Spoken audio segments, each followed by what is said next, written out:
Wow, you all look great. My name is Lofgren, and I'm really honored to talk to you today. Being a survivor of 1 year and 8 months, I'm pretty proud of that. Allows me to be an advocate for research and awareness, which is why we're all here today. Each and every breast cancer survivor has their own experience with the disease.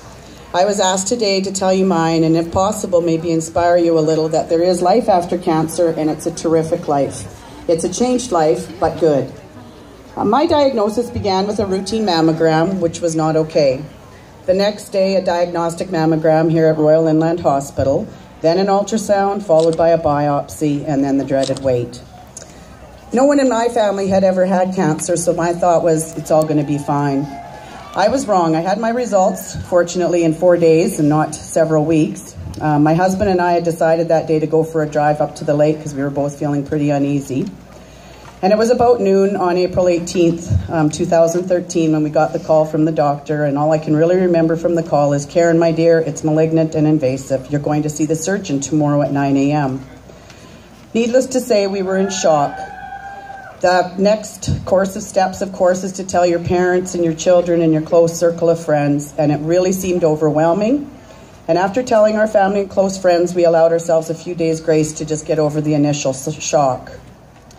My surgery was planned for April 30th, so that next 10 days was filled with scans and countless tests. 30 days after my surgery, I started 5 months of chemotherapy. With all its hiccups and side effects, and there is really no one running away from being bald.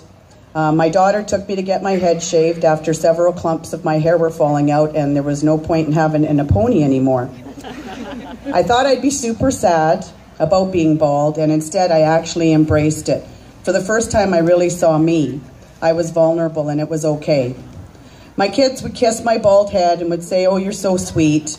And I would always reply to them, "You guys are so awesome."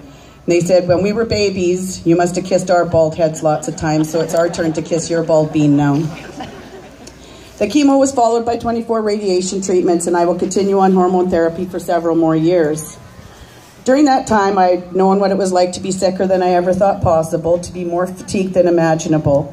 An entire year of your life, every day, is filled with your disease and constant hoops to jump through. You don't have a choice about the suffering you'll endure, but you do have a choice of how you will endure it. I found a very important part of maintaining a good attitude was letting go of the idealistic life that you have pre-cancer and just embracing what was every day. During the diagnosis and treatment, some people don't know what to say, and sometimes there's an extreme awkwardness. Remember that not everyone will be able to walk this walk with you, and it's okay.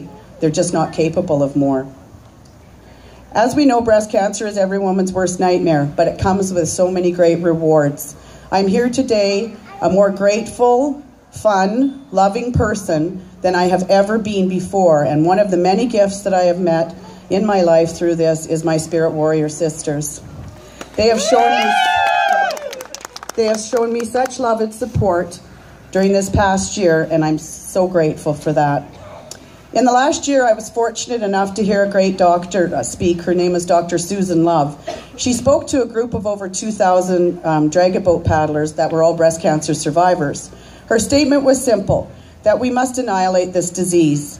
Surgery, chemo, and radiation is merely to slash, poison, and burn those diagnosed with breast cancer, and it's not okay any longer. Today, we as a community are participating in the CIBC Run for the Cure to give hope to finding a cure in our lifetime, so our daughters and granddaughters might know that breast cancer is a thing of the past. Thank you. Have a great race.